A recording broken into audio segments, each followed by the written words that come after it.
บัดนี้ฉันสิพันละหน้าเรื่องพิมพาทุกโศกแสนวิโยกอย่ากิ่งไหลทางอังมโนตุนตูพร้อมผิวเสากะยานางนาสมเพศเหตุบ่มีทอก้อยประการเรื่องใดพิมพาให้ไพ่น้ำตาบ่ได้ขาดสีถาดใจจากน้องยังเบื่อจังควมสมบัติทวนแสนอันนั้นแน่บ้านมีของเครื่องทำตั้งแก้วไก่กองไอ้สิมาข้องทางผลละเมืองตุ้มไผ่เบาไปถึงจางมาคุณขาต่างละงมป้าหุ่นกลมกินนมอ่อนแอวสร้างของห้องเสียงไหนหำให้สีถาดไหลละนองพิมพ์ผ้านางนาดทำปากเดียวอย่างดีจังเบิ้นสั่งนอนพ่อยหูว่าเมื่อกินโอ้ยโอ้ยนอ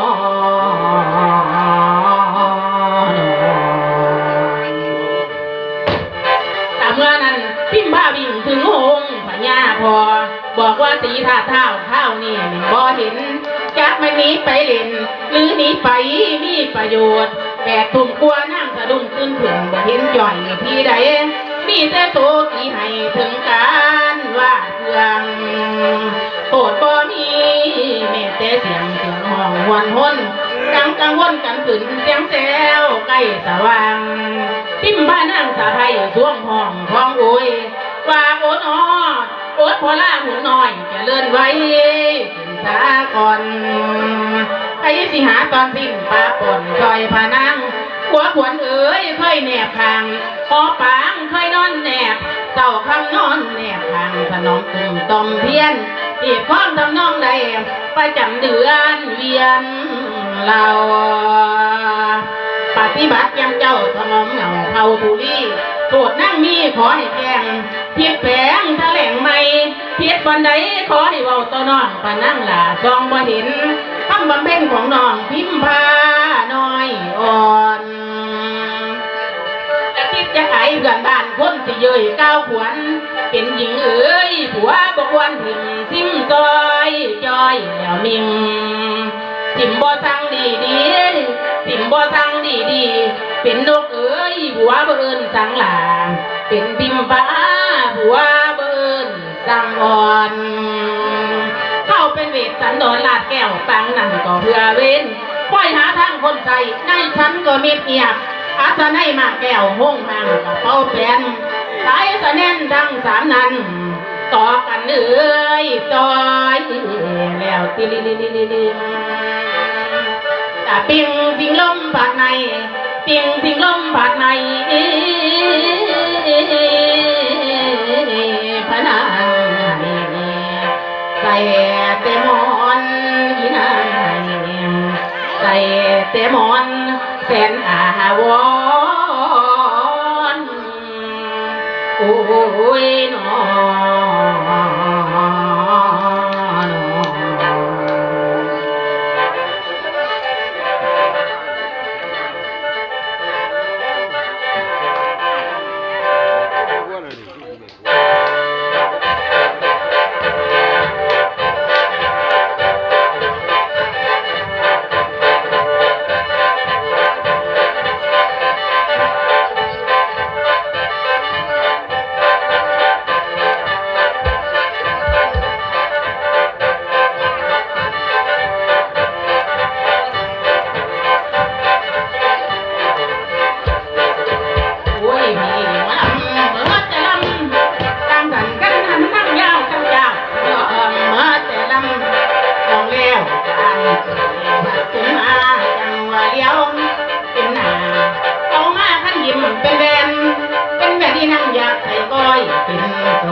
พ่อ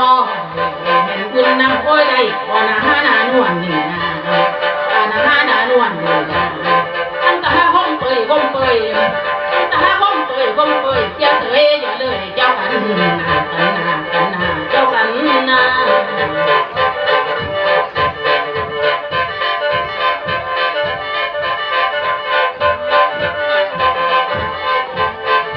โ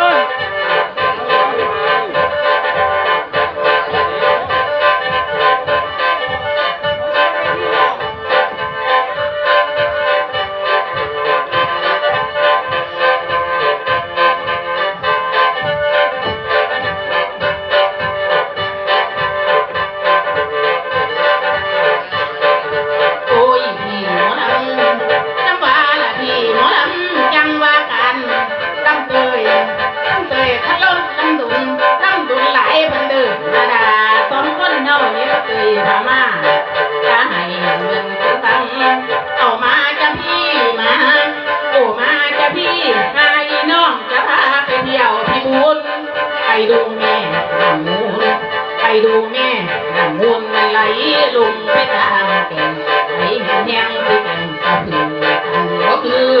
ความนองไปหน้าท่านแม่นมือเกินท่านแม่นเกินก็นอนเศร้าที่เอาต่อให้แม่นจังเด่นคุณเห็นสันฟ้าเวลาสองแสงใส่ยานที่ไหนตั้งยืนไงมึนเข้าไปสั่งเอาหมอลำไปสอนคือว่าท่านเจ้าเทียงบางเดี๋ยวบางร่างพระนวขาเต้นต้องสิ่งเบิ่งบ่เอานั่นอาณาที่นานวลนาอาณาหานานวลนาตั้งแต่ฮาลงสักคำมั่มตั้งแต่ฮาลงสักคำมั่มท่านทำบ่มุมให้ตายให้ตายแม่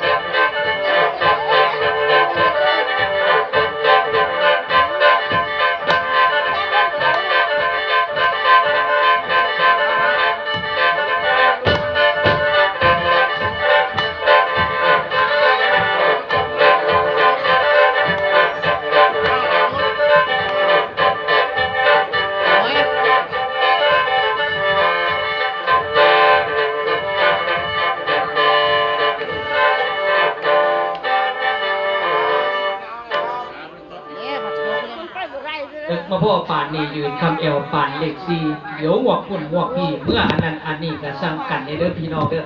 ขอบคุณแม่ส่งนะครับขอบคุณแม่ส่งนะครับแม่บัวอายุสุขภาพร่างกายแข็งแรงเด้อมาปีนี้กระปีกระเป๋าคือเก่าเนาะแม่บัวเนาะขอให้สุขภาพร่างกายแข็งแรงประตูแม่ส่งไก่ร่างกายแข็งแรงผู้คนเนาะขอให้หมอแค้นให้ได้สูบยาเนี่ยแล้ววะหมอแค้นสีนวลมอบหน้าที่ให้น้องสลามมาลำสิริพรต่อกันแล้วกันเพลงฮิตเพลงดังน้องสลามมาลำสิริพร